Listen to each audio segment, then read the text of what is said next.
Again, I'm a cycle guy, 90 year. You look at stocks long term, and I look at everything long term. It gives you perspective. One clear cycle stands out like a sore thumb. 90-year super bubbles, 1839 to 42 crash, 1929 to 32 crash. And now 2020, 21 into 22 or 23 crash. This is a constant rhythm, and that is meeting a 40-year cycle, which I've been preaching. I've said in the early 80s we'll have the greatest boom in history, and we'll see the lowest point in stocks in late 2022. 1942 generation bottom, 1982 in stocks, Bob Hope generation bottom, and now baby boom bottom in late 2022. So we got the greatest up cycle colliding with the greatest down cycle 2.5 years later. And I do see the biggest crash of our lifetime. I've been saying this for years and years, and the boom, and when we started to bust in 2008 and afterwards, and we never finished the process. We could have had this bust. 2008 and 9 could have gone into 2010, and we could have had that 29-32 shakeout, deleveraging, and bigger crash. No, they turned on the fire hoses, didn't want to deleverage debt. The price of not deleveraging debt is to create the biggest asset bubble in history, which is going to burst harder and faster than that debt bubble would have. They've created a bigger monster, and it's harder to control. You have to ask yourself, what takes longer, to deleverage debt with Chapter 7 and Chapter 11 reorganizations, which takes months or years, or just to have markets crash suddenly like they did in February, March last year? You know, that was 40% global in stocks, 5 weeks.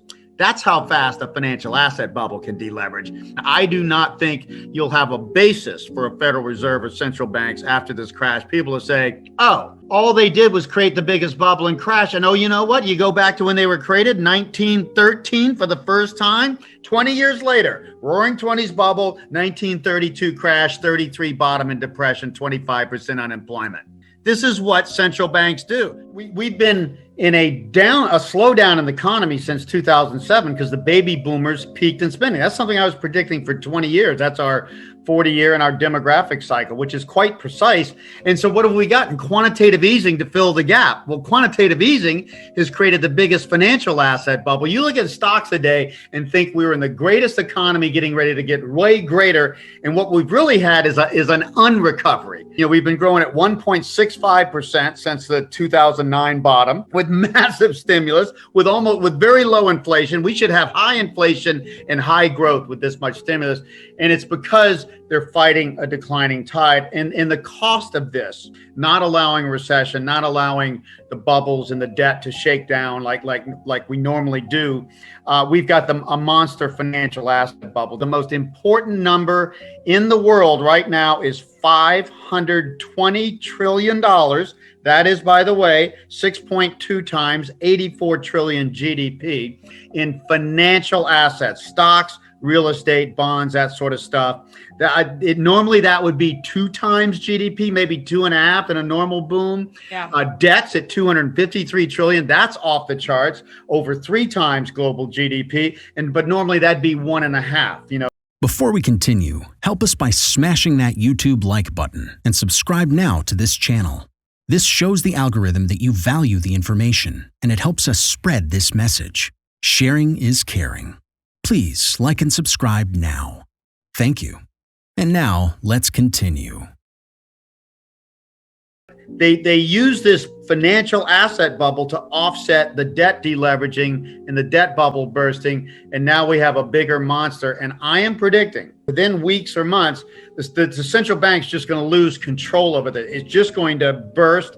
If you notice, and this is the reason for my prediction here, that we're going to see a 40% plus crash in just the next few months. The next new low would project 2,100 on the S&P 500. That would be 45% from the recent top. That would mean the tech stocks would go down even more, maybe 50%. So I think the next crash, what people finally see is the central banks keep pumping up the economy against these downtrends, creating this monster bubble that keeps wanting to burst and deleverage along with the debt, and it's a losing battle. And when people say, well, don't print another, I'm sorry, don't bother to print another 10 trillion this time.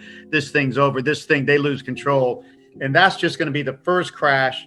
And we'll end up by late 2022 or early 2023 back down 80 to 90% to basically erase this entire crazy bubble. Now remember, greatest bubble in history has occurred from 2009 into 2021 with the weakest recovery in history. Is the biggest disconnect between stocks and financial assets and the real economy. And guess which one wins? The financial assets and the stocks have to come down to reality.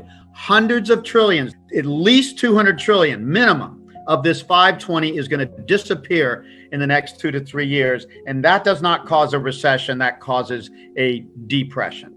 There's no way out of this. You can't keep fighting reality by just printing more money, something for nothing, and expect it. The way you actually deal with it is you restructure debt, get rid of zombie companies, clear the decks so the economy has room to grow again, and resources and people can be deflated. None of that happens when the government keeps covering everything over with free money. Banks don't have to write down loans. Oh, zombie companies don't have to fail. So what do? They limp along, employing people barely, surviving barely. That's our economy. That's why it's growing at 1.6%. And the baby boomers are in a downward spending trend. And the millennials will not turn up until 2023, 24. And that's the good news. That's what's going to pull us out of this. If we let the bubble burst, deleverage debt, deleverage financial asset bubbles. That's what we did in 29 to 32. And guess what? We came screaming out of that downer. It was nasty, but we deleveraged a lot of debt and financial bubbles. Right. And that allowed the economy to grow. You can't grow from here. As Glenn Beck said in an interview I did with him recently, bull markets don't start from these heights and valuations of bubbles. It's impossible to start a new bull market. Our economists are saying, we're going to have a new bull market with COVID. No way. I say no way. These economists don't understand economics. That's why I stopped taking economics in my third course and studied business instead.